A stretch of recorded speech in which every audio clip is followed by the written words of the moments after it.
The cognitive superpower of the world's greatest strategic minds is their uncanny capacity to switch maps on command.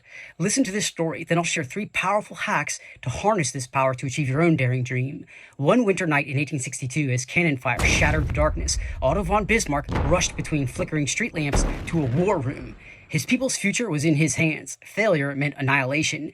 Gathered around a candlelit table, the old political map made the problem clear. The German-speaking world was a chaotic swirl of 39 independent states, with their own borders and armies, guarding power like a dragon hoarding gold. With Austria and France fiercely opposed, Bismarck's dream of a unified German nation looked like pure fantasy. But Bismarck wasn't bound by borders. Like a magician, he switched maps and bent borders to meet his needs. First, the map of foreign powers, courting allies with secret treaties, isolating Austria, appeasing Russia, feeding false signals to France, each maneuver crafted to divide and subdue his foes. Exhausting political and diplomatic possibilities, he shifted to the military map. Railroads, rivers, and fortress cities became his new leverage points. Surprise troop movements and swift, surgical wars further tipped the balance of power toward his dream.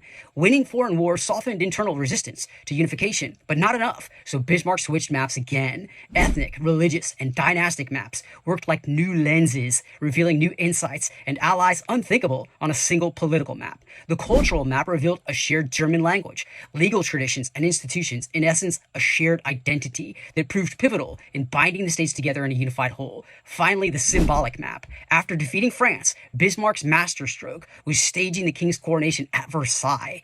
Planting Germany's birth in the heart of French glory sent a shockwave and remade Europe's mental maps overnight. Germany was now the continent's central power. While others kept thinking through existing maps, Bismarck's genius was fluidly switching maps, which enabled far greater creative power and freedom of maneuver, ultimately remaking the literal map of Europe.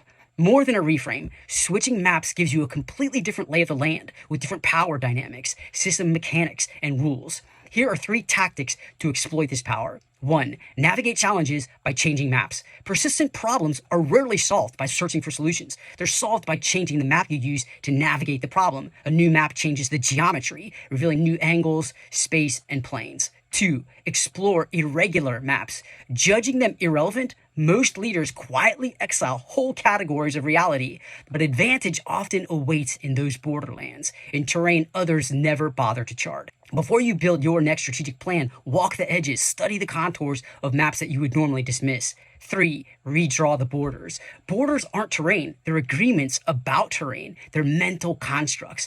Bismarck mastered this by shifting the category of disputes so he could wield different instruments of power. Shift a border without changing any facts on the ground, and you unlock a new world of possibilities.